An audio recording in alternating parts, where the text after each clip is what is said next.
What do you reckon? Our Odlums looking for a marketing guy. Will I get the job? Yeah, Look. the Odlums Christmas cake leaflet. It's available. All the details just are in it. Just off the print, yeah. What does that say? Leaflet for this year. Odlums, yep. Odlums, okay. Now, Mrs. Christmas Odlum. cake today, Aidan. Let's get down to it. And this is one of the easiest cakes I've made over the years. And really, I find the longest part of the preparation is the lining of the tin. So here I have a sheet of greaseproof paper, which I've doubled over. Okay. Right? You put a turn about an inch high along the paper, right, as I'm doing here, and then tear it along the edge of a door or a tabletop, as we have here. Drag it, I should say, don't tear it.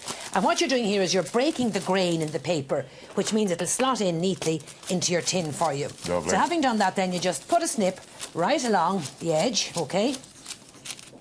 And then we slip this nicely into the tin, like that. Well done. Got that in there. Okay. See, by dragging it along the table, you've no trouble easing it down.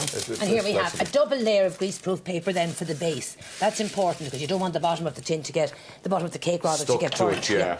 Now, just before you came to me there, I just grated the orange rind and the lemon rind. It smells lovely, isn't it? Into the mixing bowl. And to that I'm going to add my 175 grams, 6 ounces of butter. Okay. And it helps if you break the grain in the butter, as I'm doing here. All right. Cut it in half again, and then down the centre. So I have 8 1-ounce pieces. Now, it is important that you have this at room temperature. Okay. And by breaking the grain and cutting it, as you see there, it will blend a lot quicker and easier with the ingredients for you. So there we have our 175 grams, 6 ounces of butter, as I say, at room temperature.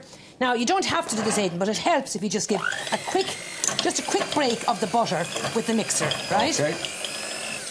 Then to that we're going to add 175 grams, 6 ounces of our Muscovado light brown sugar. Because nowadays I find people, they're not into the very dark, rich cakes. They prefer the lighter ones. Funny that, isn't it? Yeah, it's amazing. Move away from it. Now, so just quickly blend those ingredients. Now, Aidan, you could do this with the old elbow grease and the wooden spoon, right? But if we have the mixer, you get it done that bit quicker. Here I have my 4 eggs. So I'm going to add roughly 2 eggs, first of all. Right. And here I have my 225 grams, 8 ounces of our Odlums cream plain flour. I just put some mixed spice. That's mixed spice, isn't it? Yeah, mixed spice. Mixed spice in there and some nutmeg in there. And I just add, right, just a small amount of that, tip a small amount of that in. And I'm now going to just scrape down the bowl. And this job couldn't be easier, Aidan. This is one of the simplest Christmas cakes ever. If I can just... Spatula we need here. What am I doing? Scrape down the sides of the bowl so that you incorporate all the ingredients together. You get everything mixed thoroughly through. Okay. Okay. Now, we're just going to combine these. And while you're at that, add the second 2 eggs. A bit more liquid, yeah. Now, finally, we're going to add our fruit and our almonds. So just combine it so you get that nice soft mixture. That's fairly well combined now. That's great. Loads of fruit. Okay. Now, first of all, the remaining flour. We'll just stir that through. Now, you could use the mixer, but I find you get a better result, Aidan, if you use a spoon. You know, the mixture can be tough if you overbeat it. So with the strong mixers I have there, I find if I just stir in the flour. Now, next we're going to add about 2 tablespoonfuls of whiskey to that. All right. I thought Hughes had left that there. That's yours. And now the fruit. So if you're not into normally making a fruit cake, I want you to try this one because I use a full packet of our fruit mix, all in. That's a 375 gram pack. Wow, okay. Here I have a 500 gram pack of our luxury fruit mix. That's gone in as well. Goes in as well. Well, it is a fruity cake, all right. It is a very fruity cake and a very popular cake. Have you got it all out of that? Yeah, it's all out, yeah. Okay. Be honest. And now you just combine. And there was an old tradition always making the plum pudding and the Christmas cake. Everybody in the family gets a chance to stir it, and you make a wish as you stir. Give us a go. But, Give us a go. do you want to have a go? Make me wish. Make your wish there. There, start. Give a mix on that for us. My God, you could build walls, woman. Couldn't I My just? God, that's tough, I can tell you. 100 gram pack of mixed nuts. In as well. Beautiful. And a 100 gram pack of ground almonds. Give that now and mix in there for me. That looks great, now, doesn't it? That's what your mixture looks like. That's the old elbow grease. OK, have you made your wish? What? I did. I wish it was stronger.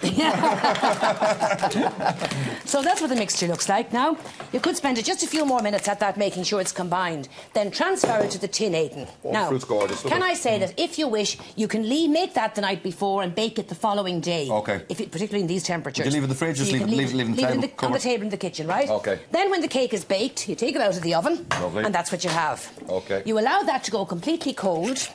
And when it's cold, just sorry. drizzle over about Put it in. 2 or 3 tablespoons. What does that do for the cake, Catherine? That keeps it moist and adds extra flavour to it. OK. All right. You leave that then. You leave the cake in the tin to go completely cold. When it's cold, you pour on your whiskey, right? And here we have one that we poured the whiskey on earlier. The cake has absorbed the whiskey. So when that's happened, you just turn your cake out and store it until the week before Christmas. Now, that's when we're going to ice it, isn't it? That's when we're going to ice it. To store it though, Aidan, leave the lining paper attached to the cake. OK. See the booze now has come down there. By leaving the lining paper attached to the cake, it's going to stay moister for you. OK. Now, just to tell you the temperatures, having to put the tin foil on, or the greaseproof paper on, we're now going to put on the tin foil. OK. If we can get the tin foil at it. I have that. There's the details on the screen where you can get the recipe. Odlums.ie.